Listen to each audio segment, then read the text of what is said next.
पाकिस्तान के फ़कीर इथियोपिया में दुनिया का सबसे महंगा तरीन फाइटर जेट। रशिया में लड़कियों को $1200 की पेशकश बच्चे पैदा करने के ऊपर।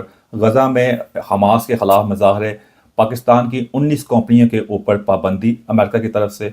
और इंडिया में एक खामन का अपनी बीवी के आशिक को जिंदा गड़े में दबाने का वाक़या।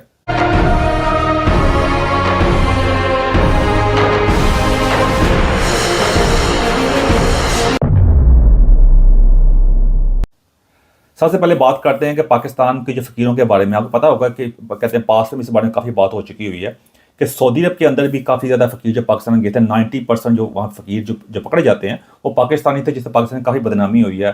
फिर यूएई जो कहते हैं, जो दुबई अबू धाबी की तरफ से पाकिस्तान को काफ़ी शिकायतें मिली हैं, और कतर की तरफ से भी। यानी ओवरऑल पाकिस्तान ने काफ़ी शर्मिंदगी का बायस दुनिया में जितने फ़कीर पकड़े जाते हैं ज़्यादातर तादाद में पाकिस्तानियों की है। और अब हम एक नई नई गहराई में गिर गए हैं। यानी आप अंदाज़ा कर सकते हैं कि पाकिस्तानी फ़कीर इथियोपिया में पहुँच गए हुए हैं। इथियोपिया जो अफ्रीका का कंट्री है और बड़ा गरीब तरीन मुल्क है। यानी हम इस हद तक गिर गए हैं कि हम इथियोपिया में मांगने गए हुए हैं। और एक तरह से हमारे हुक्मरान है, हमारे जो एस्टेब्लिशमेंट के लोग जो हैं, उनकी बातें आसमान तक पहुंच रही हैं। वो लोगों को पाकिस्तान के अंदर जो कुछ मामला किए हुए हैं, यानी बातें हमारी आसमान क्यों हैं। और हमारी जो आवाम का जो मामला हैं, जो ज़मीनी हक़ाइक़ हैं, वो इस तरह के हम एक तो ये ज़मीन होती है, हम ज़मीन से निचली गहराई में गिर गए हुए हैं। आप मजहबी मालूमात चेक कर सकते हैं, मामला चेक कर सकते हैं, आप हमारे पार्लियामेंट को चेक कर सकते हैं। यानी कोई भी मामला चेक कर लें, हम हर मामले के अंदर गहराइयों में गिर गए हुए हैं। और एक जो चीज़ रह गई थी, फ़कीरी होना कोई बड़ी बात नहीं भाई ना। मैं ये नहीं कहता, मैं बुरा नहीं बात करता, लेकिन एक मुल्क की बदनामी होती है, मज़हब की बदनामी होती है, ऐसे कौम की बदनामी होती है।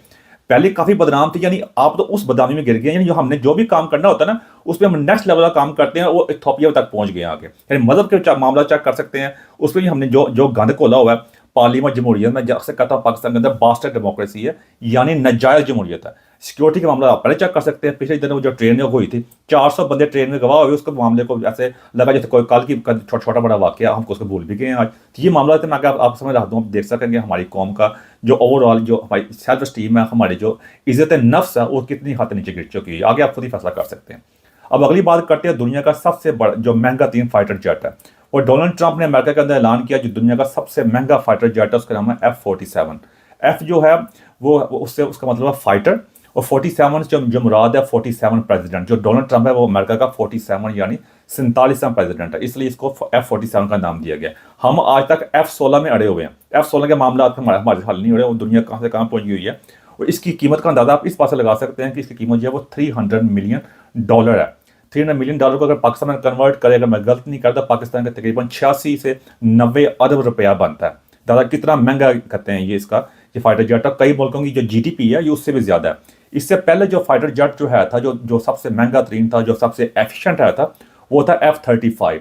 उसकी जो कीमत थी वो $80 मिलियन थी। यानी आप कह सकते हैं ये जो फाइटर जेट होगा ये उससे तकरीबन 3 से 4 गुना ज़्यादा महंगा तरीन होगा। या अमेरिका चाहता है कि उसकी डोमिनेंस जो है, जो मैदान के अंदर जंग के अब ओवरऑल मामला के अंदर टॉप पे रहे। चाइना वगैरह जो अपने लॉन्च करता रहता था, अमेरिका इसको लॉन्च कर रहा है। ये पहले 5 साल थे इसकी ट्रायल जो फ्लाइट्स वगैरह जारी थी, लेकिन इसको अब दोबारा इसको 5 साल के दरमियान के आगे अरसे के दरमियान जो इसको मतलब लॉन्च कर दिया जाएगा। क्योंकि इसका जो पूरा प्रोजेक्ट है, इसको बनाने का जो प्रोजेक्ट है वो बोइंग को मिला, बोइंग कंपनी जो है। और इसके बाद $20 बिलियन यानी $20 बिलियन लगेंगे इसको इनिशिएट करने के लिए, इस सारे फाइटर जेट के प्रोग्राम को लॉन्च करने के लिए। यानी ज़्यादा कर सकते हैं $20 बिलियन इसको सिर्फ करने के अंदर लगेंगे, शुरू करने के अंदर लगेंगे। वैसे इस एक जहाज़ की कीमत जो होगी वो $300 मिलियन, जैसे मैंने पहले बताया, अराउंड 90 अरब पाकिस्तानी रुपया बनता है। अगली बात करते हैं रशिया के बारे में। रशिया में जो पता है वहाँ जंग वगैरह जारी है यूक्रेन के साथ, और जो वक्त गुजरता जा रहा है, लोगों की लाइफस्टाइल चेंजिंग हो रहा है, इसलिए वहाँ की जो शरह पैदाइश है बच्चे पैदा होने की, उसमें काफ़ी कमी आई है। उसमें जो रशिया के अंदर काफ़ी स्टेट्स है, तो उसमें कुछ स्टेट्स के अंदर उन्होंने एक इनिशिएटिव लिया है कि जो यंग बच्चियाँ वगैरह, लड़कियाँ वगैरह यंग एज के अंदर हैं, उनका अगर आप बच्चे पैदा करती हैं तो आपको $1,200 मिलेंगे, यानी $1,200 मिलेंगे बच्चे पैदा करने को। वन ऑफ पेमेंट, यानी एक ही दफ़ा आपको पेमेंट मिलेगी। उसमें उस सोच की बात ये है कि उन्होंने कोई एज लिमिट नहीं रखी, जिसकी वजह से वहाँ पे काफ़ी उसमें कहते हैं लोगों ने एहतजाज वगैरह भी किया। उन्होंने कहा ये डिस्कस्टिंग है, ये बात ठीक नहीं है। लेकिन अगर आपको देखें $1,200 जो है वो बनते हैं पाकिस्तान का तकरीबन 3.5 लाख रुपया, यानी इतने पैसे मिलेंगे अगर बच्चा पैदा करने के ऊपर। तो ये वहाँ, क्योंकि वहाँ जंग के मामला है, बच्चों की पैदा कमी है, लेकिन जो ओवरऑल हलाकियात हैं, ओवरऑल जो उन्होंने एज लिमिट नहीं रखी, उन्हें कहा टीन एज खास स्कूल की लड़कियाँ जो हैं, वह पता है वहाँ पे ओवरऑल जो मामला जैसे जैसे भी होते हैं वो ज़्यादा तफसील में नहीं जाता, लेकिन उन्होंने कहा कि अक्सर लोगों ने ओवरऑल इस चीज़ को पसंद नहीं किया, उसके बारे में रिव्यू वगैरह हो रहा, लेकिन उन्होंने कहा कि कुछ जंग के मामले ऐसे हैं, काफ़ी जो लोग उनके फौजी वगैरह मरे हैं, तो उसको ओवरकम करने के लिए, आबादी के मामला को बैलेंस करने के लिए, देखें जंग वगैरह किसी मुल्क में हो वो ठीक नहीं होती, उसके मामला ठीक नहीं होते। अब अगली बात करते हैं फ़लस्तीन के अंदर। फ़लस्तीन में हमारे जो लोग अक्सर बारे में एहतजाज कर रहे होते हैं, मैं पहले कर चुका हूँ कि मैं फ़लस्तीन इसराइल के एरिया में 2 मरतबा जा चुका हूँ, फ़लस्तीन के गाँव में जा चुका हूँ, उनसे मेरे काफ़ी मामला में उनको काफ़ी अच्छी तरह जानता हूँ। और मैंने पहले ही इस बारे में पेशेंगोई कर दी कि फ़लस्तीन के अपने लोग भी जो है ना, वो हमास को पसंद नहीं करते, वो अमन से रहना चाहते हैं। आप जाके मेरी यूट्यूब पर वीडियो चेक कर सकते हैं, आपको इंग्लिश भी मिल जाएगी, आपको उर्दू में मिल जाएगी, जिससे मैं बिल्कुल जो पेशेंगोई कुछ साल पहले की, जिसके बाद दोबारा फिर मैं करता रहा हूँ, मैं सारी की सारी सही साबित हो रही हैं। अब मैं पेशेंगोई करने वाला बाबा नहीं हूँ भाईजान कोई। ये होती है, अगर आप ग्राउंड रियलिटी को जानते हैं, आप उन इलाकों में जाते हैं, लोगों से बातचीत करते हैं, आप उसको रादर देन क्या सिर्फ बैठ के टीवी पे 2-4 बंदे की बात सुनिए और अपना बैठ के बातचीत कर दिया, अपना व्लॉग कर दिया, या लोगों से अपनी अक्लमंदी का इज़हार कर दिया, ऐसी बात नहीं है। मैंने पहले कहा मुझे काफ़ी ट्रैवलिंग का मौका मिला, मैं जाकर वहाँ जाता हूँ, मैं सोल सर्चिंग करता हूँ, यानी अपने आप को जानने की कोशिश करता हूँ, जहाँ भी जाता हूँ लोगों से मिलता हूँ।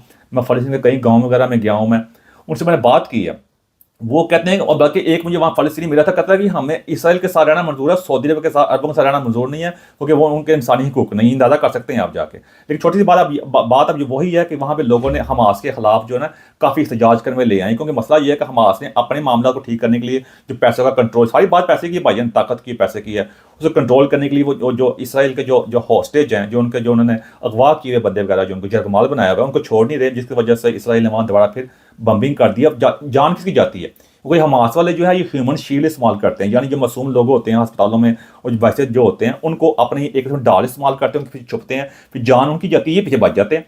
और जो जिनकी माँ के बच्चे मरेंगे, हमन मरेंगे, भाई मरेंगे, बेटे मरेंगे, उनको बेचारी को उनको कौन साफ देगा? इसलिए वो एहतजाज है, मजबूर हो गए, कहते हैं हमें हमास की लीडरशिप में चाहिए, यहाँ निकलो, यहाँ से हमें अमन चाहिए। तो ये बड़ी हंड्रेड्स ऑफ लोग, काफ़ी ज़्यादा तादाद में लोग वहाँ में निकले हैं, वो कहते हैं हमास से हमें जान छड़ाओ, हमें वहाँ पीस चाहिए, हम यहाँ पे हमें एक अमन पसंद यहाँ ज़िंदगी गुजारना चाहते हैं। ये बड़ी अच्छी बात है कि इसको आगे लेकर चल सकते हैं।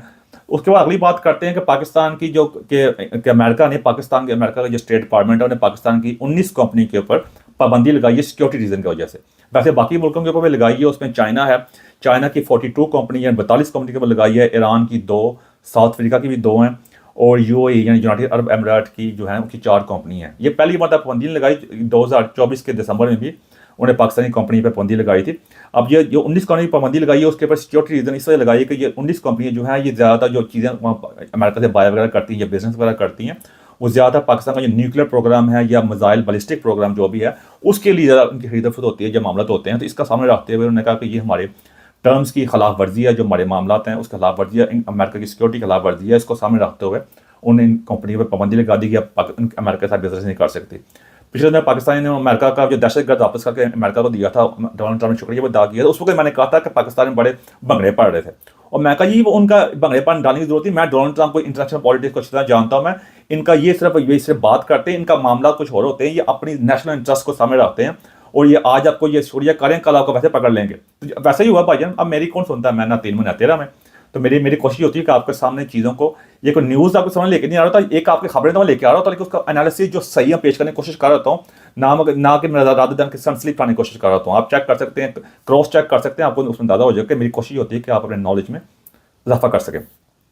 लास्ट नॉट द लीस्ट आप बात करते हैं कि इंडिया की स्टेट हरियाणा, वहाँ पे बड़ा एक दिल हिला देने वाला वाक़या पेश आया। वहाँ पे एक हस्बैंड ने अपनी बीवी के आशिक को, जो मुबैना आशिक था, उसको जिंदा कहते हैं, उसका काफ़ी बड़ा मुरा, उसके वो जिंदा जाए गड़े में मतलब है गाड़ दिया। 7 फुट का गड़ा आया था, वो आया था, कहते हैं वो जिम इंस्ट्रक्टर नहीं होता, इस जिम इंस्ट्रक्टर टाइप था, उसकी बीवी के साथ जिम करता वगैरह करता था। हाँ, उनको शक वगैरह हुआ, तो उसके अंदर उसने दोस्तों के साथ मिल के उसको पहले काफ़ी मारा पीटने के बाद इस हद तक वो गया कि उसने अपनी बीवी के आशिक को 7 फुट का गड़ा खोद के वहाँ को जिंदा ही गाड़ दिया उसके अंदर। बाद में वो कहते हैं, बाद में पता चला, पुलिस ने काफ़ी को गिरफ्तार कर लिया, काफ़ी गिरफ्तारी जारी है। अंदाज़ा कर सकते हैं कि यहाँ की कितनी होलनाक किस्म वाक़या। अब मैं इसको जस्टिफाई नहीं कर रहा कि यार को उन्होंने क्यों फड़े आते, उन्होंने कहते हैं अब बंदा जो बीवी ना ताल्लुकात कैमरा आसान है। बात ये नहीं, जब कानून मौजूद है ना भाई, पहले बीवी को पूछ लो जाके। हाँ, तो मैं बंदे पूछो तो इन्हें गाड़ तेन आई है, पहले बीवी को पूछ रहा, वो जाके ताल्लुकात पैदा क्यों कर रही भाई, बीवी ने नाल ही गाड़ना सी। मैं माजी से कहूँगा भाई, बात ये किसी इंसान की तब्दील करना, ऐसे अपने कानून को अपने हाथ में लेना, ये बहुत ही गलत बात है। ये कानून की खिलाफ वर्जी करना, किसी कोई भी इंसान जो लेवल का बंदा जो होता है ना, जो इंसानियत होती है, कानून होता है, वो कभी भी इस बात की हिमायत नहीं कर सकता। आपको कोई भी वाकया पेश आया, कानून मौजूद है, आप कानून के पास जाएं, वहां जाके कानून को करने दें। लेकिन मसला ये है कि जब लोगों का कानून के ऊपर से यकीन नहीं होता, कानून से इतना हरकत नहीं आता, फिर लोग उसको अपने हाथ में लेते हैं। लेकिन डजंट मैटर होता है, आप इस चीज़ को कभी भी जस्टिफाई नहीं किया जा सकता कि आप इस किस्म की जानवरों वाली चीज़ हरकतें करें जाके। आप उनको हैं, अगर आपको बीवी ने ऐसा किया तो सबसे बड़ी बात है भाई, सान हाल है, बीवी ने हरकत की है, बहुत गलत की है, तुम उसको डिवोर्स दे दो, यानी तलाक दे दो, कहानी खत्म हो गया, अपना रास्ता अलग ले लो, उसका रास्ता अलग ले लो। लेकिन कोई हमारे इलाके इस तरह है, हम वो गैरत के नाम के ऊपर हम ऐसे मामला करते रहते हैं।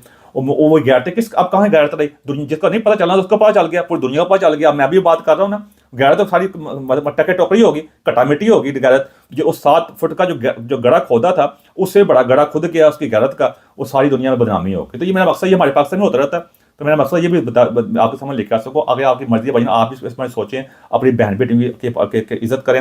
अगर आपका भी खुदा ना सकता वाक़ पेश आता है तो बेहतर ये तलाक वगैरह लेकर साइड पे अपनी अलग ज़िंदगी गुजार लो। इतने आप गैरतमंद हैं, आपको भाई अपने आप को यकीन होना चाहिए। मकसद मेरा ये था कि आपके सामने इस तरह चीज़ लेकर आ सकूँ, ताकि अपनी ज़िंदगी में आप बेहतरी लेकर आ सकें और कुछ लर्न कर सकें। एंड होगा मेरी कोई ऐसी बात जब क्वेश्चन लगी उसे मदद चाहता हूँ मैं। Thank you very much.